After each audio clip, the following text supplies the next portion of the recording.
Try that again. Good afternoon, everyone. Shalom. I'm Shosh Badrosian from the National Public Diplomacy Directorate. I'll take a few questions after a couple of very brief points to share with you. Just make sure you put your questions in the chat of this Zoom with your name and your outlet. Today is Wednesday, November 26th, and day 782 since Hamas launched a war against us, kidnapping our people and holding them hostage.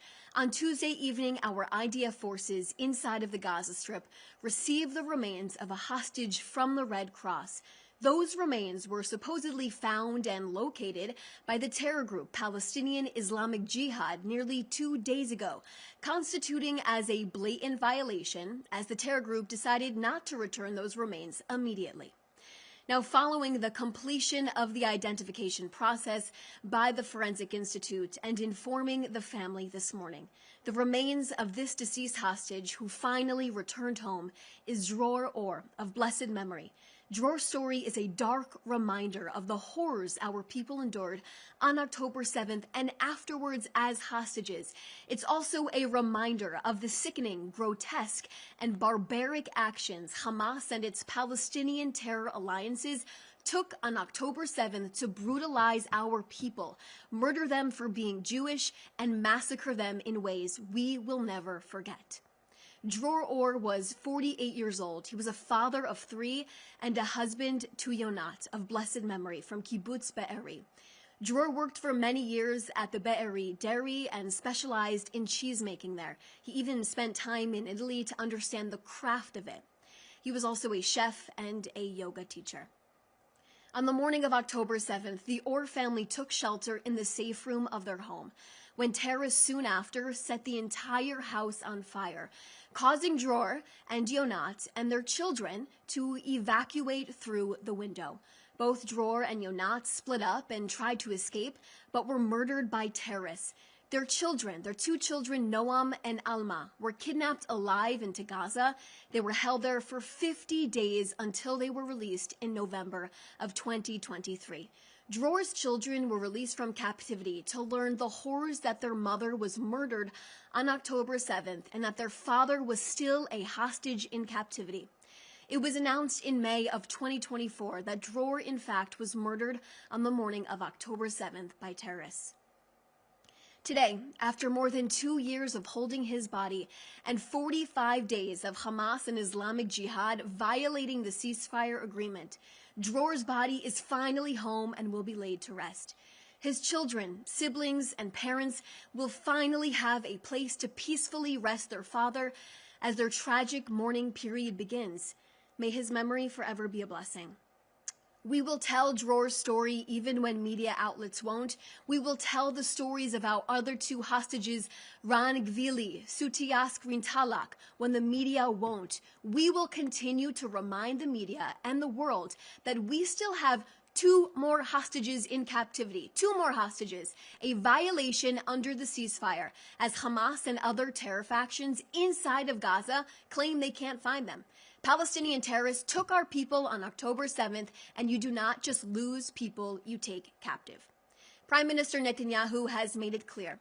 We will not rest until all of our hostages are back home. We will do everything to bring back home our people. Under his leadership, we have recovered and rescued 253 hostages, and of those, 168 were recovered alive, and 85 of them were recovered deceased.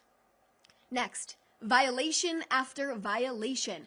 On Tuesday, another terrorist was identified crossing the yellow line in northern Gaza and approaching our IDF troops, where they posed an immediate threat to our soldiers. The terrorist was therefore eliminated. Also on Tuesday, 5 armed terrorists who likely emerged from an underground tunnel in eastern Rafah were identified by our soldiers and eliminated. Meanwhile, this morning, our IDF observation post in eastern Rafah identified 6 additional terrorists who likely also emerged from a nearby tunnel operating in the area. Following that identification, the IDF struck the terrorists while they attempted to flee. Now, following that strike, it was determined 1 terrorist was eliminated in a structure and 3 others were eliminated by our troops in a close quarters encounter. Our troops are also apprehended 2 additional terrorists who were in that structure as well.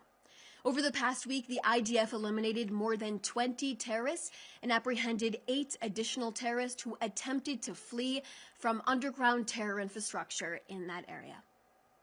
On Hezbollah, Prime Minister Netanyahu has made it clear this week that under his leadership, the state of Israel will not allow Hezbollah to rebuild its power and will not allow it to pose a threat to the state of Israel ever again. The Prime Minister expects the Lebanese government to fulfill its commitment to disarm the terror organization. This week, Israel took action to eliminate a dangerous terrorist and a mass murderer whose hands are soaked in the blood of Israelis and Americans. Before he was eliminated, Hezbollah's chief of staff, Ali Tabatabai, was working to rearm the terror organization after it suffered tremendous blows by our security forces. Prime Minister Netanyahu has made it abundantly clear. Israel operates without depending on anyone, and immediate actions to thwart attacks are carried out automatically by the IDF. Israel decides without dependence on any external party on how to defend itself, remove threats, and repel attacks. Israel is responsible for its own security and will secure all of its borders. That's why Israel is continuing to strike terrorism on several fronts. And I'll take a few questions.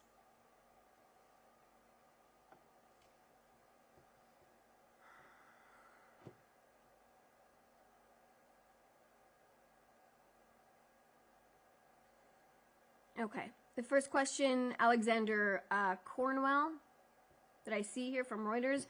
What is the purpose of the operation launched in Paphos this morning? How long will it last, and why has it been launched now? The Pope will soon be visiting Lebanon. What consideration has the Israeli government given to pausing strikes and other military activity in Lebanon during this visit? What efforts, if any, is Israel involved in ensuring the Pope's safety? What else did you write? And how has Israel coordinated with its partners ahead of this visit? And if so, and 2, on Judea and Samaria, what I can share is there will be no safe haven for terrorists in Judea and Samaria. The IDF, Shin Bet, and Israel police continue to act forcefully to thwart terror activity and will reach anyone who harms or threatens our citizens, our soldiers, and our security forces as well. In terms of your other question, Alex, I don't have anything to add at this time. Okay, Paula, regarding the militias trapped in the tunnels and in southern Gaza, what happened to the agreement to give them a safe passage? I have nothing to add on that at this time. Good afternoon, Claire Duhamel from France 24. The Army stated that the Operation Paphos should last for several days, and that's not a continuation of previous ones in Jenin and Nablus. So what are the objectives of this new operation, and how does it differ from the previous one? Any specific questions you have on this, I refer you back to the IDF. But like I said, specifically on Judea and Samaria, we will continue to ensure that there is no safe haven for terrorists inside of Judea and Samaria, and our security forces will continue to act forcefully to thwart terror activity and will reach anyone who wants to harm our citizens and our soldiers. On Tuesday night, the IDF, Shin Bet, and Border Police launched a large-scale counter-terrorism operation in northern Samaria. Yesterday, Tuesday, the circle was closed with all of the terrorists responsible for murdering Israelis in Judea and Samaria. And that is exactly what I can share with you on that. But for specific questions, please reach out to the IDF on that. Itai Stern from NPR. Was the killing of 6 Hamas members in the tunnels in Rafah carried out with the approval of the American administration as well? In the past, it was reported that the White House had asked Israel to release the Hamas operatives who were in the tunnels. Any specific questions? I'm assuming you're speaking about the incident with these terrorists in the tunnels that took place over the last day. I suggest for you to reach out to the IDF for more specific details on that. But Israel will continue to act independently, and we will do so to protect our soldiers and our citizens as well. So those are all the questions that I see right now. I'm also seeing a question from Joel Pollack from California Post. Are there any Thanksgiving thoughts at this time? Well, we know that Thanksgiving is tomorrow. We wish our American partners a happy, joyous Thanksgiving. There's a lot to be thankful for, like the great partnership the United States and Israel has. Those are all the questions I see right now. Thanks so much for joining us. If you have any other questions, please reach out to us. Appreciate your time.